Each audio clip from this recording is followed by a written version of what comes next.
Hello everyone, welcome once again to Study Campus. We are discussing trigonometry for class 10th. In the previous video we have discussed about what are angles, what are the systems for measurement of angles, and then we have studied that what we had to study in this chapter trigonometry, in which we already learned in the previous video that trigonometry is a branch of mathematics which helps us to establish relationships between angles and the sides of a right triangle, है ना। सो इतनी चीजें हम लोग कल देख चुके थे। आज की वीडियो में हम लोग ट्रिगोनोमेट्रिक रेशियोज के बारे में जानेंगे, उनके ओरिजिन के बारे में जानेंगे, और हम ये जानेंगे कि आखिर ट्रिगोनोमेट्रिक रेशियो क्या है और कैसे एंगल्स का साइड्स के साथ रिलेशनशिप बनाया जाता है, जिसे ट्रिगोनोमेट्रिक रेशियोज कहते हैं, है ना। सो सबसे पहले कल भी हमने एक चीज देखा था कि ट्रिगोनोमेट्री में हम लोग जिस ट्राइंगल को डिस्कस करते हैं वो कैसा ट्राइंगल होता है, एक राइट ट्राइंगल होता है। So if ABC is a right triangle in which angle B is equal to 90 degree. So if angle B is equal to 90 degree, then obviously angle A plus angle C should also be equal to 90 degree. Because we know that in a triangle, sum of all the three angles will be always 180 degree. This is the angle sum property of triangle. So if this angle is alone 90 degree, then sum of these two angles will be also 90 degree. This means neither of these angles will be greater than 90 degree or equal to 90 degree. They will always be less than 90 degree. That means these two are acute angles. So एक right angle triangle में जब एक angle 90 degree का है तो बाकी दोनों angles कैसे होते हैं, acute angles होते हैं। और इन्हीं acute angles के बारे में हमको ये देखना है कि इसका रिलेशनशिप कैसे हम बनाते हैं एंगल्स और साइज के साथ, है? तो सबसे पहली चीज जो हम इसमें देखेंगे ट्रिगोनोमेट्रिक रेशियोज के बारे में हमको जानना है कि ट्रिगोनोमेट्रिक रेशियोज क्या है। तो चलिए एक चीज यहाँ पे देखते हैं। Suppose that this is a triangle A B C and it is a right triangle. हम इसमें एंगल सी को कंसीडर करते हैं और एंगल सी को हम क्या लेते हैं, थीटा, है ना। तो इस थीटा के अकॉर्डिंग ये ए बी क्या हो गया, इसका परपेंडिकुलर हो गया, है ना। हमने कल भी बताया था कि जो अपोजिट साइड होता है, जिस एंगल को हम कंसीडर कर रहे हैं, इसका जो अपोजिट साइड होता है, इस अपोजिट साइड को हम क्या कहते हैं, परपेंडिकुलर कहते हैं, है ना। इसको हम परपेंडिकुलर कहते हैं। इसका जो एडजेसेंट साइड होता है, इस एडजेसेंट साइड को हम क्या कहते हैं, बेस कहते हैं, है ना। और 90 डिग्री के जस्ट ऑपोजिट जो साइड है, 90 डिग्री के जस्ट ऑपोजिट जो साइड है, इस साइड को हमेशा किस नाम से जाना जाता है, हाइपोटेन्यूज के नाम से जाना जाता है ना। तो ये चीज हम कल भी देख चुके थे। अब इसमें हमको ये देख रहे हैं, हमको ट्रिगोनोमेट्रिक रेशियो तक पहुंचना है। तो सबसे पहले आप ये देखिएगा कि अगर थीटा को हम कंसीडर कर रहे हैं तो ए बी उसके लिए क्या हो गया, परपेंडिकुलर है, और बी सी उसके लिए क्या है, बेस है ना। तो अगर हम यहाँ ए बी और बी सी का रेशियो निकालते हैं तो इसका कुछ वैल्यू आएगा, क्योंकि ये ट्राइंगल है तो इसके साइड्स का कुछ ना कुछ लेंथ होगा। तो जब इसका रेशियो निकालेंगे इन दोनों साइड्स का तो इनका कुछ न्यूमेरिकल वैल्यू आएगा। Now suppose we draw another perpendicular here. हम यहाँ पे बीच में एक और परपेंडिकुलर ड्रॉ कर देते हैं और मान लो इसका नाम हम दे देते हैं A dash and this is B dash, है ना। सो अब जब ये परपेंडिकुलर हमने ड्रॉ कर दिया तो यहाँ एक और ट्राइंगल का फॉर्मेशन हो गया। वो ट्राइंगल है ए डैश बी डैश सी, ठीक। तो अब यहाँ फिर एंगल थीटा ही है सी। इसके लिए भी अगर हम इसके perpendicular that is A dash B, sorry A dash B dash, और इसका जो बेस है that is B dash C, अगर इसका हम रेशियो निकालते हैं तो ये जो रेशियो आएगा आप देखोगे कि इस पहले वाले रेशियो के इक्वल ही आता है ना। सपोज दैट हम एक और इसमें ड्रॉ कर लेते हैं, है ना। इसको नाम दे देते हैं ए डबल डैश, इसको नाम दे देते हैं बी डबल डैश।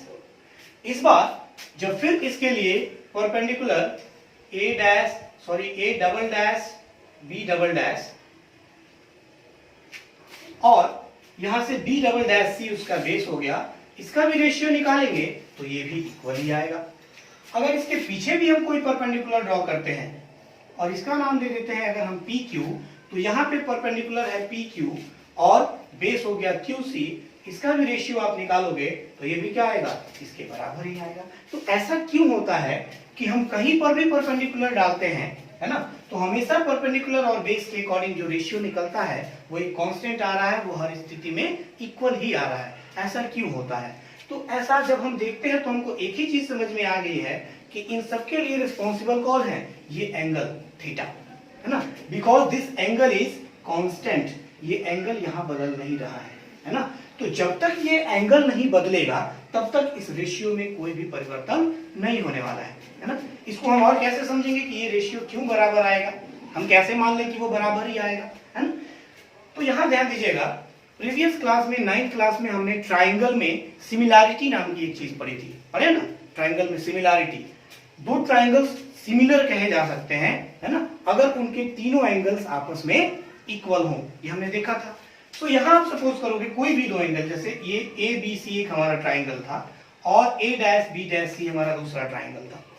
तो यहां देखिएगा एंगल ट्राइंगल ABC में भी एंगल C इंक्लूडेड है और ट्राइंगल A', B', C में भी एंगल C इंक्लूडेड है, तो ये कॉमन एंगल हो गया, है ना। देन ABC में एंगल B 90 डिग्री है तो A', B', C में एंगल B' 90 डिग्री है, तो यानी कि दोनों का ये एंगल भी इक्वल है और एक एंगल कॉमन है ही। सो एंगल क्राइटेरिया से ये दोनों ट्राइंगल्स क्या हो गए, सिमिलर हो गए, हुए ना। तो जब दो ट्राइंगल सिमिलर हो गए तो उनके साइड्स क्या होते हैं, प्रोपोर्शनल होते हैं। सो AB by BC, है ना, और यहाँ A', B', इसका रेशियो हमेशा क्या होगा, इक्वल आएगा, ये प्रोपोर्शनल होंगे, है ना। और ये तब तक इक्वल आता जाएगा जब तक कि हम इस एंगल में कोई चेंजिंग नहीं करते। ये एंगल जब तक कांस्टेंट रहेगा तब तक ये इक्वल ही आता जाएगा।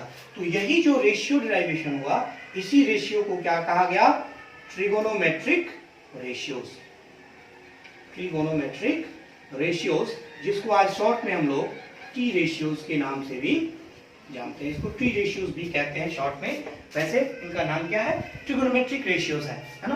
तो चलिए अब हम लोग आगे देखते हैं कि ट्रिगोनोमेट्रिक रेशियोज कौन कौन से होते हैं और किस तरह से एंगल्स के साथ साइड्स का रिलेशन हम लोग बनाते हैं और उसको किस ट्रिगोनोमेट्रिक रेशियो के नाम से जानते हैं, ये सब हम अभी डिस्कस करेंगे। सो अब हम लोग ट्रिगोनोमेट्रिक रेशियोज के बारे में जानने जा रहे हैं, है ना। तो ट्रिगोनोमेट्री में हमको कुल 6 तरह के ट्रिगोनोमेट्रिक रेशियोज के बारे में पढ़ना है।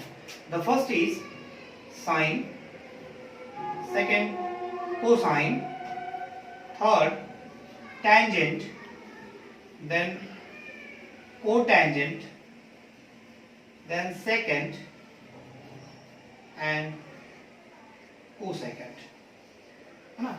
तो ये टोटल 6 ट्रिगोनोमेट्रिक रेशियोज हैं जिनके बारे में हमको इस ट्रिगोनोमेट्री में पढ़ना है। सो इसके रिलेशंस के बारे में, साइड्स के साथ कौन से रिलेशन हैं, उसके पहले हम थोड़ा सा ओरिजिन के बारे में जानते हैं। तो ये जो फर्स्ट ट्रिगोनोमेट्रिक रेशियोज है साइन, है ना, इसका जो है सबसे पहले इसके बारे में जानकारी हमको एक बुक से मिलती है और इस बुक का नाम है आर्यभट्टियम। आर्यभट्टियम, इस बुक के नाम से ही आपको पता चल गया होगा कि इसके राइटर कौन होंगे, है ना, आर्यभट्ट, द ग्रेट मैथमेटिशियन, है ना। सो इन आर्यभट्ट ने सबसे पहले इस साइन जो ट्रिगोनोमेट्रिक रेशियोज है इसको डिराइव किया था, लेकिन नाम जो है वो कुछ और था। इसका नाम उन्होंने रखा था अर्धज्या, है ना। इस ट्रिगोनोमेट्रिक रेशियो का नाम इन्होंने क्या रखा था, अर्धज्या, है ना। तो इस अर्धज्या को जो है बाद में ये थोड़ा सा डिफिकल्ट नाम लग रहा था तो इसको शॉर्ट कर दिया गया और अब इसको सिर्फ ज्या के नाम से जाना जाने लगा। बाद में इसमें थोड़ा सा और मॉडिफिकेशन हुआ और अब इसको क्या कहा जाने लगा, जीवा, है ना। तो इस ट्रिगोनोमेट्रिक रेशियो को जीवा के नाम से जाना जाता था। कुछ समय बाद जब इस आर्यभट्टियम का अरबिक में ट्रांसलेशन हुआ, अरबिक लैंग्वेज में जब ट्रांसलेशन हुआ तो वहां पर इस जीवा को जीवा के रूप में ही अपनाया गया, वहां पे इसमें किसी तरह का कोई चेंज नहीं हुआ, यानी अब तक इसको जीवा के नाम से ही जाना जाता था।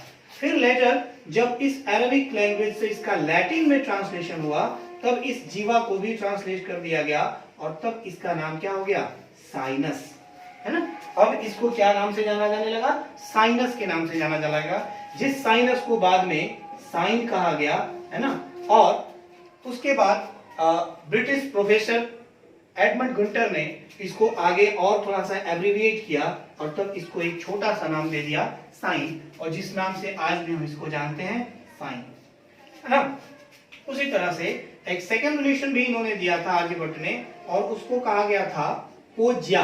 यही कोज्या आगे चलकर कोसाइन के रूप में जाना गया, और इस कोसाइन को हम लोग शॉर्ट एब्रिविएशन में कॉस के रूप में लिखते हैं।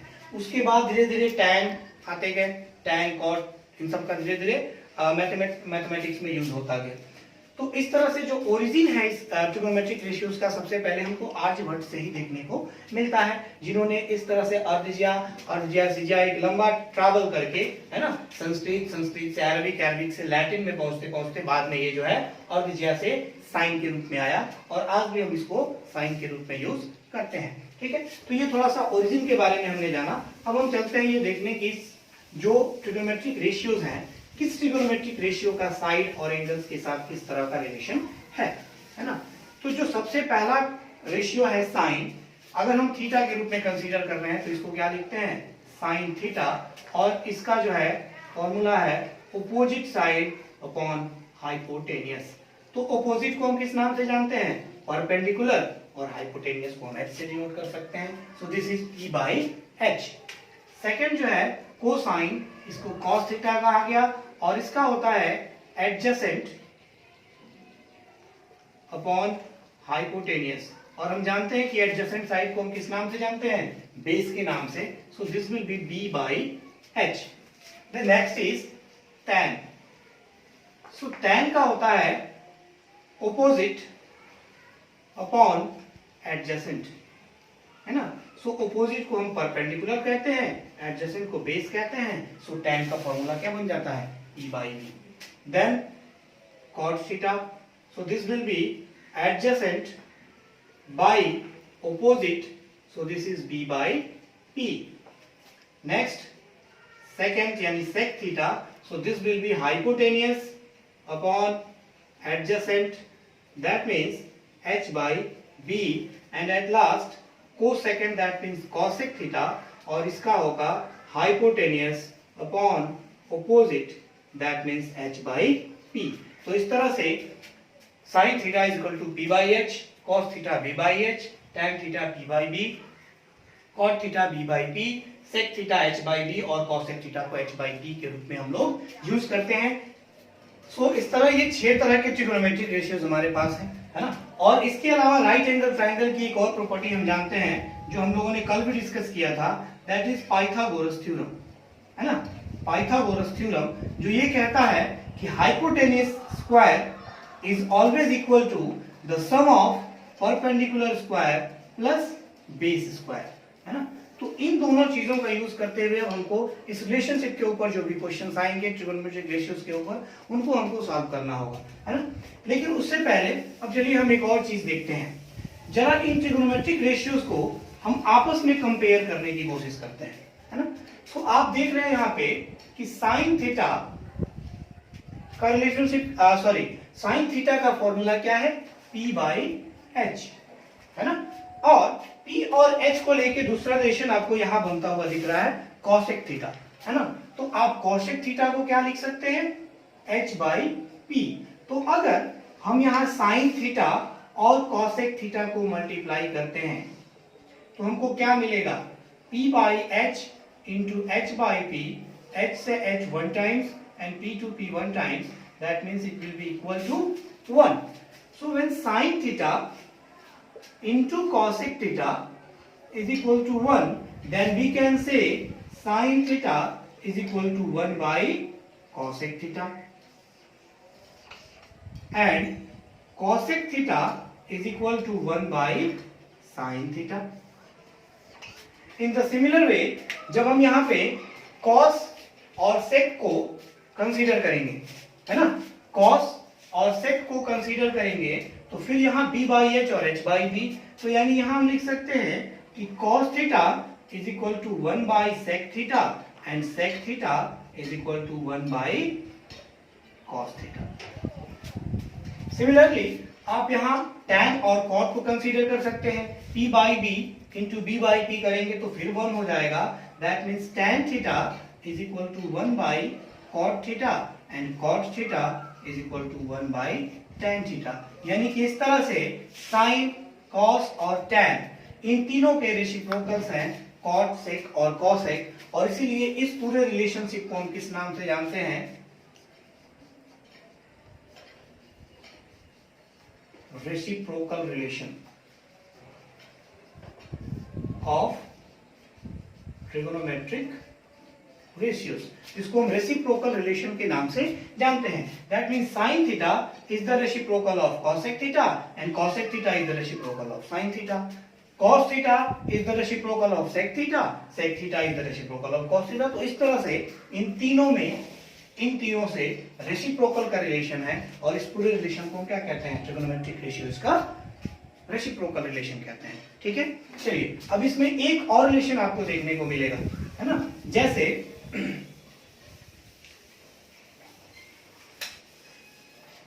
आपके पास sine theta that is p by h, और second cos theta that means b by h। So अगर हम sine theta upon cos theta करते हैं, सो ये क्या हो जाएगा? p by h upon b by h। So p by h and this will h by b, so it becomes p by b, and p by b is the formula of tan theta. So we can say sin theta upon cos theta is equal to tan theta, है ना। जब इस trigonometric ratios को एक दूसरे trigonometric ratio से हम divide कर रहे हैं, तो एक तीसरा ट्रिगोनोमेट्रिक रेशियोज हमको मिल रहा है। इस रिलेशन को हम कहते हैं कोशेंट रिलेशन। कोशेंट रिलेशन, ठीक है। तो ये जो है, अब तक हम लोगों ने बहुत सारी चीजें इसमें देख ली। ट्रिगोनोमेट्री का इंट्रोडक्शन देख लिया, एंगल्स के बारे में देख लिया, एंगल्स पॉजिटिव और नेगेटिव कैसे होते हैं, फिर हमने मेजरमेंट के सिस्टम्स पढ़ लिए। उसके बाद आज के इस वीडियो में हम लोगों ने ट्रिगोनोमेट्रिक रेशियोज, है ना, को देखा। ट्रिगोनोमेट्रिक रेशियोज कौन कौन से हैं और किस तरह से एंगल के साथ उनका रिलेशन है। किसी भी एंगल के अकॉर्डिंग किन्हीं दो साइड के रेशियो को हम कौन सा ट्रिगोनोमेट्रिक रेशियो कहते हैं, इस तरह से नाम हमने सबका देख लिया, है ना। अब चलिए अब एक क्वेश्चन हम लोग सॉल्व करके देखते हैं कि किस तरह हम लोग ट्रिगोनोमेट्रिक रेशियोज पर बेस्ड क्वेश्चन को सॉल्व करेंगे, है ना। सपोज दैट ये दिया हुआ है कहीं पे कि tan theta is equal to 3/4, tan theta is equal to 3/4। Then find other trigonometric ratios. हमको बाकी सारे ट्रिगोनोमेट्रिक रेशियोज निकालने हैं, है ना।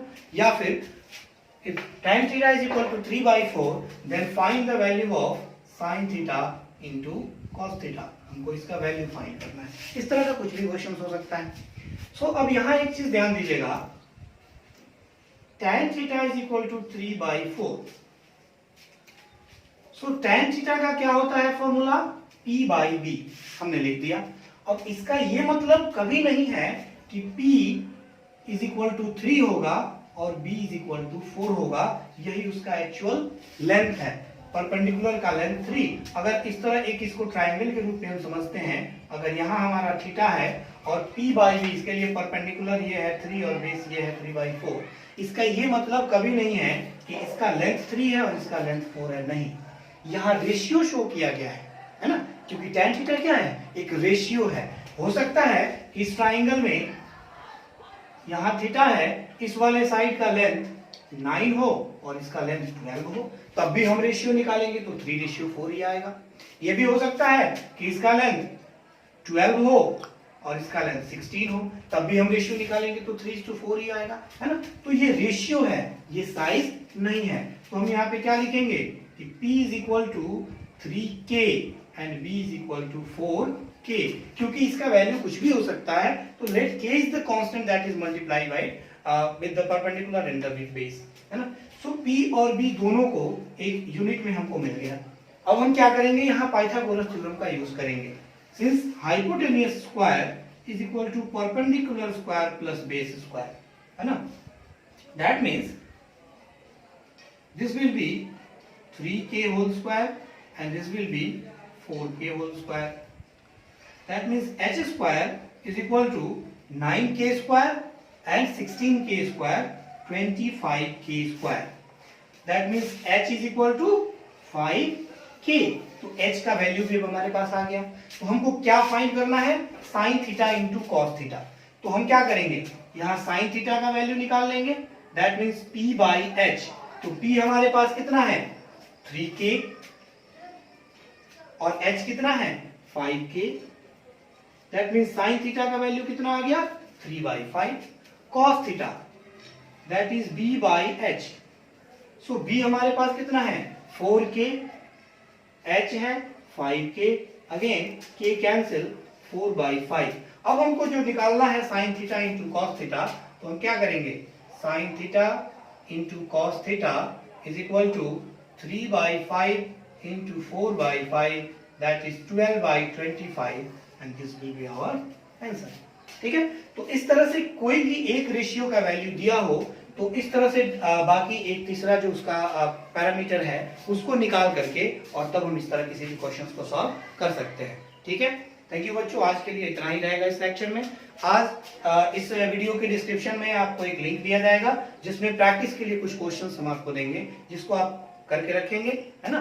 और बाकी उसमें मेरा व्हाट्सएप नंबर है, जिनको किसी तरह की कोई दिक्कत है वो व्हाट्सएप पे संपर्क कर सकते हैं।